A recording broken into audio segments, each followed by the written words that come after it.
অসমত বেছিভাগে এনেকুৱা আছে যে বিজনেছ কৰিব আহি একেদিনাই ধনী হ'ব বিচাৰে।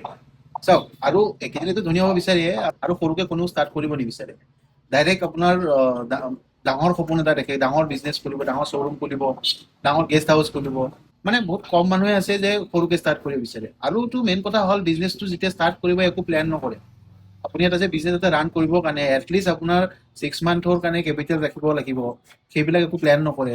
আপোনাৰ লোন লৈ কেনে আপোনাৰ বিজনেছ ষ্টাৰ্ট কৰি, নিজা কেপিটেল নোহোৱাকে বিজনেছ ষ্টাৰ্ট কৰিব। চাওক, আপুনি যেতিয়া বিজনেছ এটা কৰিব, আপুনি লোনে লওক বা আপুনি নিজা কেপিটেলেদি আপুনি বিজনেছ ষ্টাৰ্ট কৰিব, আপুনি এটলিষ্ট 6 মান্থৰ মানে যেতিয়া আপোনাৰ বিজনেছটো আপোনাৰ কমপ্লিট হৈ যায়, বিজনেছটো আপুনি যিটো আপোনাৰ বিজনেছ ষ্টাৰ্ট কৰে, যিটো বনোৱা হওক, আপুনি যিয়ে আপুনি শ্ব'ৰুমে হওক, যি আপুনি ৰেষ্টুৰেণ্ট এখনে খুলিলে, যি আপোনাৰ বাজেট থাকে, আপোনাৰ কমপ্লিট কৰাৰ পাছত এটলিষ্ট আপোনাৰ আৰু 6 মান্থৰ কেপিটেল হাতত ৰাখিব। কাৰণ চাওক, আপোনাৰ একেদিনে বিজনেছ নাহে। কিবা এটা বিজনেছ এটা ৰান হ'বৰ কাৰণে, আপোনাৰ চলিবৰ কাৰণে এটলিষ্ট 6 মান্থ লাগিব। চ' আপুনি 6 মান্থৰ কাৰণে হাতত পইচা ৰাখিব লাগিব। কাৰণ বেছিভাগে কি হয়, যেতিয়া 1 মাহত আপোনাৰ লছ হোৱা ষ্টাৰ্ট কৰে, তেতিয়া কি কৰিব, এমপ্লয়ী কমাই দিব, আপোনাৰ কোৱালিটিত আপোনাৰ কম্প্ৰমাইজ কৰি দিব, ছাৰ্ভিচবিলাক বেয়া হৈ যাব। যেতিয়া আপোনাৰ বিজনেছটো ৰিজাল্ট নাপাই কেনে আপোনাৰ অনাৰৰ ইনভলভমেণ্টটো কমি যায়।